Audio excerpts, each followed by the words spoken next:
Hello everyone, आपका स्वागत है हमारे यूट्यूब चैनल में। आज हम बात करते हैं क्लास 6 एनसीईआरटी है, हिस्ट्री की क्लास है। ये 6 लेसन है और इस लेसन का नाम है नए प्रश्न और नए विचार।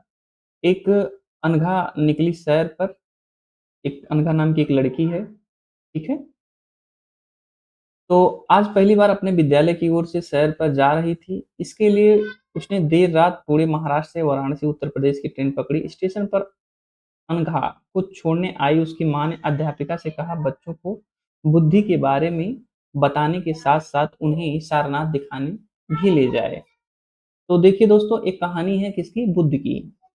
ठीक है, बुद्ध की कहानी है। इसमें बुद्ध का उल्लेख मिला है, जो एक कक्षा 6 की एनसीईआरटी में बड़े अच्छे और रोचक से परिपूर्ण है। बौद्ध धर्म के संस्थापक हैं सिद्धार्थ थे, जिन्हें गौतम के नाम से भी जाना जाता है। उनका जन्म लगभग 2500 वर्ष पूर्व हुआ था। यह वह समय था जब लोगों का जीवन में तेज वह जब वह समय था यह वह समय था जब लोगों के जीवन में तेजी से परिवर्तन हो रहे थे। जैसा कि आपने अध्याय 5 में पढ़ा होगा, महाजनपदों में कुछ राजा इस समय बहुत शक्तिशाली हो गए थे। हजारों हजारों सालों के बाद फिर से नगर उभर रहे थे। गाँव के जीवन में भी बदलाव आ रहे थे। क्लास 9th में देखेंगे कि बहुत से विचारक इन परिवर्तनों को समझने का भी प्रयास कर रहे थे। वे जीवन के सच्चे अर्थ को भी जानना चाहते थे। और बुद्ध क्षत्रिय थे। वो शाक्य नामक एक छोटे से गण से संबंधित थे। कभी-कभी पूछता है किस गण से संबंधित हैं गौतम बुद्ध, तो आप बताएंगे शाक्य। ठीक है। युवावस्था में ही ज्ञान की खोज में उन्होंने घर के सुखों को छोड़ दिया। वर्षों तक भ्रमण करते रहे।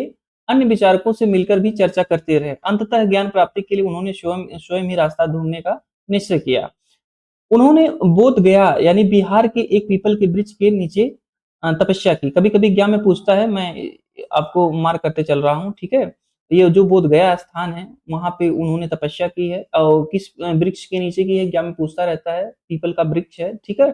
कई दिनों तक तपस्या की उन्होंने, ज्ञान प्राप्त किया। क्या किया? नॉलेज नॉलेज गेन किया। वे बुद्ध के रूप में भी जाने गए। यह वे वाराणसी के निकट स्थित सारनाथ में ये उन्होंने पहली बार उपदेश दिया। कभी-कभी पूछता है, पहला उपदेश गौतम बुद्ध ने कहाँ दिया, तो आप बताएंगे जो हमारा वाराणसी के निकट एक स्थान है जिसका नाम है सारनाथ, उसी स्थान पर उन्होंने पहला उपदेश दिया। कुशीनगर में मृत्यु से पश्चात का शेष जीवन, देखिए मृत्यु के पश्चात जो शेष जीवन कुशी नारा में मृत्यु से पहले शेष जीवन उन्होंने पैदल पैदल एक स्थान से दूसरे स्थान पर यात्रा करने और लोगों के जीवन को शिक्षा देने में व्यतीत किया। ठीक है। बुद्ध ने शिक्षा दी। यह जीवन कष्टों और दुखों से भरा हुआ है। उनका जो शिक्षा दी है उन्होंने, देखिए पूछता कभी-कभी ज्ञान में, बुद्ध ने क्या शिक्षा दी है, तो आप बता सकते हैं। यह जीवन कष्टों और दुखों से भरा हुआ है और यह हमारी इच्छा और लालसा जो हमेशा पूरी नहीं हो सकती। यही कारण होता है कि कभी-कभी हम जो चाहते हैं वह प्राप्त लेने के बाद भी संतुष्टि नहीं होते हैं। ठीक है, इन्होंने बात की है, ये राइट भी बात है, देख भी सकते हैं। एक और अधिक अथवा अन्य वस्तुओं को पाने की इच्छा रखने लगते हैं। अब बुद्ध ने इस लिप्सा यानी तन्या यानी तृष्णा यानी भूख जैसे कहते हैं, बुद्ध ने शिक्षा दी है कि आत्मसंयम अपनाकर हम ऐसी लालसा से मुक्ति पा सकते हैं। ठीक है। तो उन्होंने लोगों के लोगों को दयालु होने तथा मनुष्यों को साथ साथ जानवरों के जीवन को भी आदर करने की भी शिक्षा दी है। वो हमारे कर्मों क्या वे हमारे कर्मों के परिणाम, चाहे वे अच्छे हों या बुरे हों, हमारे वर्तमान जीवन के साथ साथ बाद के जीवन को भी क्या करते हैं, प्रभावित करते हैं। उन्होंने कहा कि जो आप अच्छे बुरे कर्म करते हैं, जो आपका वर्तमान जीवन है, वे बाद का जीवन हो चाहे वर्तमान का, वे जो आप करते हैं तो आपका जीवन प्रभावित होता है। बुद्ध ने अपनी शिक्षा समान लोगों की किस भाषा में दी है? प्राकृतिक भाषा में। पूछता है कभी-कभी गौतम बुद्ध ने कि अपनी सामान्य शिक्षा किस भाषा में दी है, तो आप नोट कर लीजिए, हाइलाइट भी कर लीजिए। मैंने हाइलाइट भी किया है, आप नोट कर लीजिएगा। समान लोग उन्हें संदेश को समझ सकें। देखिए ये हमारा सांची का स्तूप है, जो सारनाथ में स्थित है। यही देखिए, कितना अच्छा है, आज भी है। आप देख सकते हैं वहाँ पे पर्यटन स्थल है, लोग आते-जाते भी रहते हैं। सारनाथ एक इस इमारत को स्तूप के नाम से भी जाना जाता है। यहीं पर बुद्ध ने अपनी सर्वप्रथम यहीं पे उन्होंने उनका उपदेश दिया था। सारनाथ का स्थान है, यहीं पे उन्होंने प्रथम उपदेश दिया है। इस घटना की स्मृति में यहाँ स्तूप का निर्माण किया गया है और स्तूपों के बारे में और अधिक पढ़ेंगे किसमें? लेसन 10th में, ठीक है? अब नीचे देखिए और भारतीय दर्शन की 6 पद्धति षष्ठ दर्शन के बारे में कुछ जानकारी प्राप्त हुई है, ठीक है? तो भारतीय षष्ठ दर्शन में देखिए क्या है, सदियों से भारत द्वारा सत्य की बौद्ध बौद्धिक खोज का प्रतिनिधित्व दर्शन 6 शाखाओं ने किया है। वैशेषिक, देखिए इसको नोट कर लीजिए, नंबर 1 वैशेषिक, नंबर 2 न्याय, नंबर 3 सांख्य, योग 4, पूर्व मीमांसा 5, ठीक है? इसको नोट कर लीजिएगा लोग आप।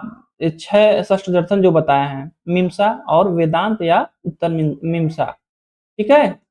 तो ये जो इम्पोर्टेंट चीज़ है मैं आप लोगों को पहले ही बता दे रहा हूँ, इस नोट भी करना ज़रूरी भी है, ठीक है?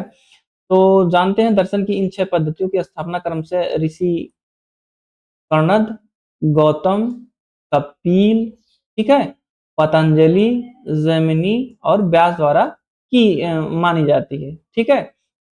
ये जो रचना है, वैशेषिक ने ऋषि कर्णक की है, न्याय गौतम गौतम किए हैं, सांख्य कौन किए हैं? कपिल किए हैं, योग जो है देखिए पतंजलि किए हैं, ठीक है? और पूर्व मीमांसा जैमिनी किए हैं और व्यास जो है किसने किया है? ये उत्तर मीमांसा या वेदांत के नाम से भी जाना जाता है ये जो, ठीक है? तो ये जो चीज़ें हैं आज भी देश में बौद्धिक चर्चा को दिशा देते हैं। जर्मन मूल के एक ब्रिटिश भारतीयविद हैं फ्रेडरिक मैक्समुलर के अनुसार उन्होंने 6 शाखाओं को विकास की कई पद्धतियों या कई पीढ़ियों के दौरान व्यक्तिगत विचारों के योगदान से भी हुआ है। एक दूसरे से भिन्न-भिन्न दिखते थे तथापि सत्य सत्य की इनकी इच्छा में आधारभूत तालमेल भी दिखता है। देखिए उपनिषद के बारे में भी इन्होंने कहा है और उपनिषद क्या होता है तो इसके बारे में भी इस अध्याय में बताया गया है क्या है उपनिषद, ठीक है? 1 सेकंड। देखिए उपनिषद क्या होता है इस समय बहुत से दूसरे चिंतक यानी दार्शनिक प्रश्नों का उत्तर ढूँढने का भी प्रयास कर रहे थे। तो उनमें से कुछ मृत्यु के बाद के जीवन के बारे में जानना चाहते थे, ठीक है? जबकि अन्य यज्ञों और उपयोगिता के बारे में जानने को उत्सुक थे।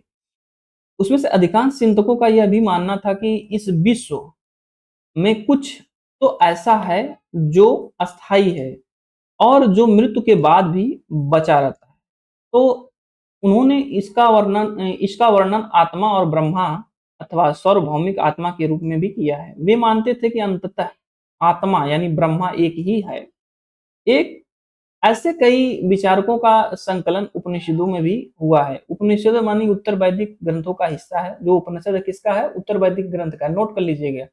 पूछता है उत्तर वैदिक ग्रंथ किसका हिस्सा है? तो उपनिषदों का हिस्सा है, ठीक है? उपनिषद, ठीक है? उपनिषद का एक शाब्दिक अर्थ होता है गुरु के समीप बैठना। कभी-कभी उपनिषद का मतलब अर्थ पूछ लेता है तो शाब्दिक अर्थ भी पूछता है एग्जाम में, तो आप गुरु के समीप बैठना इसका मतलब होता है, अर्थ होता है, ठीक है? इन ग्रंथों में अध्यापकों और विद्यार्थियों के बीच बातचीत का संकलन किया गया है।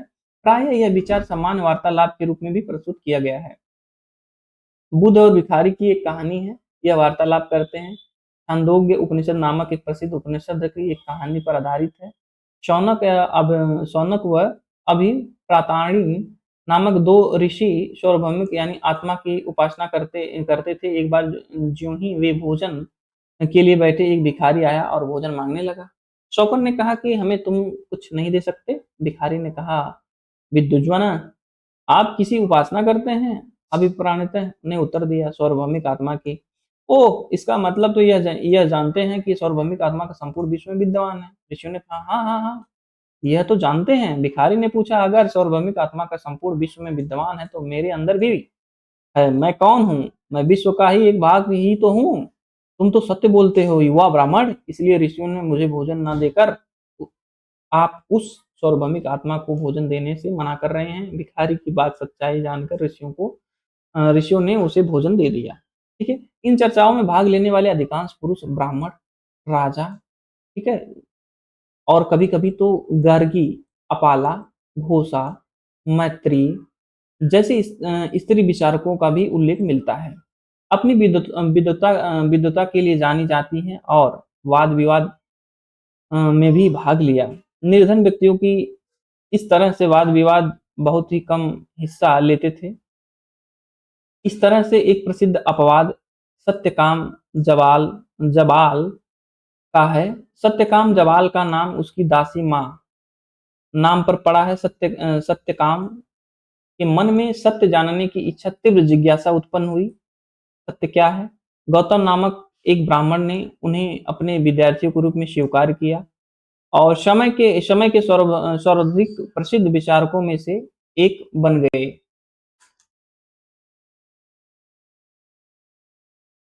उपनिषदों में कई विचारकों का विकास प्रसिद्ध विचारक कौन थे? देखिए शंकराचार्य। ठीक है? एक सेकेंड, मार्क नहीं हो पा रहा है। ठीक है? तो उस समय के ये विचारक हैं। देखिए व्याकरण एक क्या है ग्रंथ भी है जो एक प्रसिद्ध विद्वान है जिनका नाम है पाणिनि। ठीक है? तो इसमें किसी प्रकार का आपको समस्या नहीं होनी चाहिए किसी प्रकार की, जिससे कि एक देखिए प्रसिद्ध विद्वान है, विद्वान खोज कर रहे हैं, उन्हें प्रसिद्ध विद्वानों में एक पाणिनि ने संस्कृत भाषा में व्याकरण की रचना की है। ठीक है? स्वरों व्यंजनों का एक विशेष क्रम में रखकर उन्हें आधारभूत सूत्रों की रचना की है। और सूत्र में देखिए बीजगणित सूत्रों के काफी मिलते जुलते हैं। इसका प्रयोग उन्होंने संस्कृत भाषा के प्रयोग में लघु सूत्रों में यानी लगभग 3000 रूप में लिखे हैं।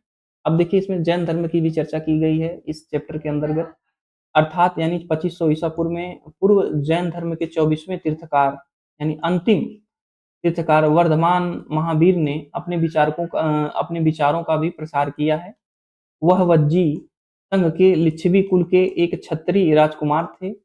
इस संघ के विषय में तुमने अध्याय 5 में भी पढ़ा होगा और उनकी आयु उस समय 30 वर्ष की आयु में उन्होंने घर छोड़ दिया और वे जंगल में रहने लगे। 12 वर्ष तक उन्होंने कठिन तपस्या एकांकी जीवन व्यतीत किया। इसके बाद उन्हें ज्ञान प्राप्त हुआ। उनकी शिक्षा सरल थी। सत्य जानने की इच्छा रखने वाले प्रत्येक स्त्री और पुरुषों को अपने घर छोड़ देना चाहिए। देखिए उनका विचार था जो सत्य जानना चाहते हैं वह स्त्री पुरुष को अपना घर छोड़ देना चाहिए। उन्हें अहिंसा के नियमों का भी कड़ाई से पालन किया है। कौन? जैन धर्म के जो वर्धमान महावीर हैं उन्होंने कहा है, अर्थात किसी भी जीव को नष्ट तो कष्ट देना चाहिए। किसी भी जीव को ना तो कष्ट देना चाहिए और ना ही कि उसकी हत्या करनी चाहिए। महावीर का कहना था सभी जीव का जीना सभी जीव जीना चाहते हैं, सभी के लिए जीवन प्रिय भी है। महावीर ने अपनी शिक्षा इस भाषा में दी है, प्राकृतिक भाषा में दी है।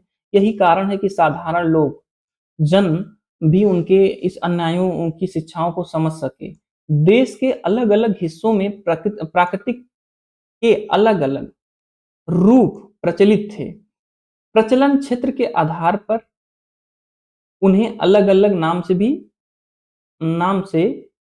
नाम थे। जैसे मगध में बोली जाने वाली प्राकृतिक यानी मगधी कहलाती थी। जैन नाम से जाने गए महावीर अन्यायियों को भोजन के लिए भिक्षा मांगकर सादा जीवन बिताना था। उन्हें पूरी तरह ईमानदार होना पड़ता था। चोरी नहीं करनी है उनको। सख्त हिदायत थी। उन्हें ब्रह्मचर्य का पालन करना होता था। पुरुषों को वस्त्र सहित सब कुछ त्याग देना पड़ता था। जैन धर्म का देखिए नियम भी है। ठीक है? अधिकांश व्यक्तियों के लिए कड़े नियमों का भी पालन करना बहुत कठिन था। हजारों व्यक्तियों ने नई जीवन शैली को जानने और सीखने के लिए अपने घरों को छोड़ दिया। अपने घरों पर ही रहे। भिक्षु और भिक्षुणी बने लोगों को भोजन प्रदान कर उनकी सहायता करते रहे। मुख्यतः व्यापारियों ने जैन धर्म का समर्थन किया और किसानों के लिए इन नियमों का पालन अत्यंत कठिन था क्योंकि फसल की रक्षा के लिए उन्हें कीड़ों-मकोड़ों को भी मारना पड़ता था। बात भी सही है। बाद की सदियों में जैन धर्म यानी उत्तर भारत में कई हिस्सों में साथ-साथ गुजरात, देखिए राज्य है हमारा गुजरात, तमिलनाडु, कर्नाटका में भी फैल गया। महावीर ने उनके अनुयायियों को शिक्षा दी कि शताब्दियों के मौखिक रूप में ही रही वर्तमान रूप में जैन धर्म की शिक्षाएँ लगभग यानी 1500 ईस्वी पूर्व गुजरात और वल्लभी नामक स्थान पर लिखी गई हैं। ठीक है, जैन का शब्द होता है जिन, ठीक है? जिन शब्द से निकला है जिसका अर्थ है विजेता। महावीर के लिए जिन शब्द का प्रयोग क्यों? ठीक है, इसमें संघ नाम का भी इस्तेमाल किया गया है। महावीर तथा बुद्ध दोनों का ही मानना था कि घर का त्याग करने पर ही सच्चे ज्ञान की प्राप्ति होती है। बात भी सही है, आप घर नहीं छोड़ेंगे, मोह-माया में फँसे रहेंगे, ये काम वो काम, तो क्या आप शिक्षा ग्रहण करेंगे? बात भी सही है।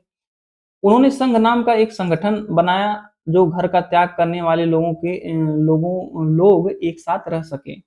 संघ में रहने वाले लोग बौद्ध भिक्षुओं के लिए बनाए गए थे। नियम विनय पिटका में है। इसमें नियम विनय पिटका नामक ग्रंथ में मिलते हैं। विनय पिटक में भी हमें यह पता चलता है कि संघ में पुरुष और स्त्रियों के रहने की व्यवस्था जो थी क्या थी? अलग-अलग थी।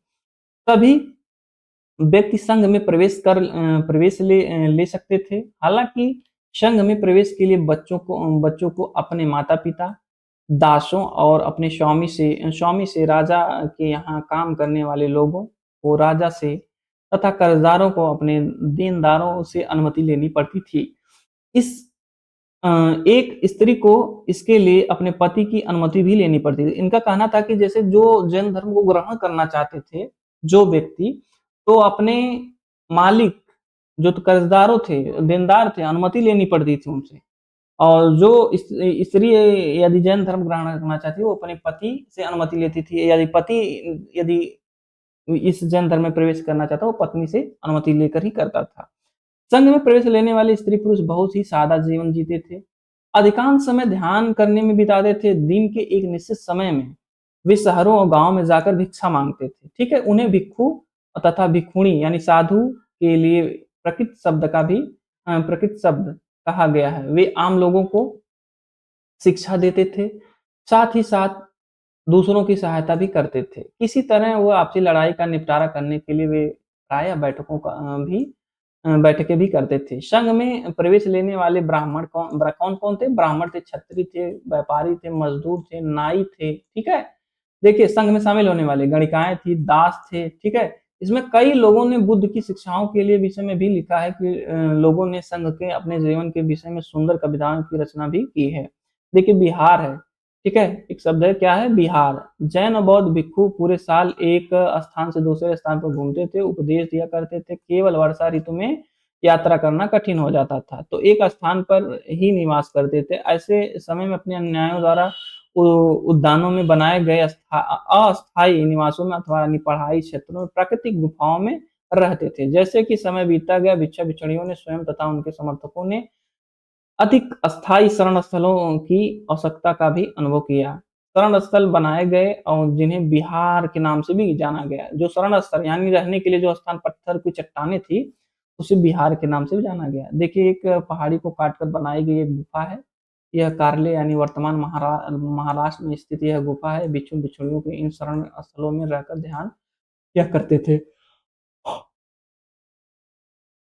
देखिए, एक बौद्ध ग्रंथ यह ज्ञात होता है कि जिस तरह महासागरों से मिलने पर नदियों का अलग-अलग पहचान समाप्त हो जाती है, उसी तरह बुद्ध के अनुयायी जब भिक्षुओं की श्रेणी में प्रवेश करते हैं, तो अपना वर्ण, श्रेणी और परिवार सब कुछ क्या कर देते हैं? त्याग देते हैं। इस तरह महासागर की तरह जो नदियाँ होती हैं, महासागरों में प्रवेश करती हैं, तो मिल जाती हैं, तो पता नहीं चलता, तो उसी तरह लकड़ी को बनाए गए बाद में इन्हें निर्माण ईंटों का भी प्रयोग होने लगा। पश्चिम भारत में विशेषकर यानी कुछ बिहार पहाड़ियों को खोद कर बनाए गए थे। प्रायः किसी धनी व्यापारी, राजा और भूस्वामियों द्वारा दान में दी गई भूमि बिहार का भी निर्माण होता था।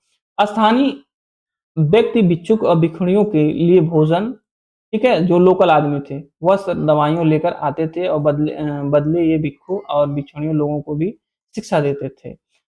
आगे आने वाली शताब्दियों में बौद्ध धर्म उपमहाद्वीप में विभिन्न हिस्सों के साथ-साथ बाहरी क्षेत्रों में भी फैल गया। बौद्ध धर्म की एक नई धारा थी, कौन थी? महायान, बौद्ध धर्म की महायान। इसकी 2 मुख्य विशेषताएँ थी, मूर्तियों में बुद्ध की उपस्थिति सिर्फ़ कुछ संकेतों के माध्यम से दर्शाई जाती है। मिसाल के तौर पर उनकी निर्वाण यानी प्राप्ति को पीपल के पेड़ की मूर्ति द्वारा दर्शाया जाता है। अब बुद्ध की प्रतिमाएँ बनाई जाने लगी, इसमें अधिकांश मथुरा में। कहाँ भैया? मथुरा में। कुछ तक्षशिला में बनाई जाने लगी। दूसरा परिवर्तन क्या हुआ? बोधिसत्व में, यानी आस्था को लेकर आया। बोधिसत्व उन्हें कहते हैं जो ज्ञान प्राप्ति के लिए एकांतवास करते हैं। ठीक है? इस शब्द का मतलब है बोधिसत्व का, यानी ज्ञान प्राप्ति के लिए एकांतवास ज़रूरी भी है, सही भी है।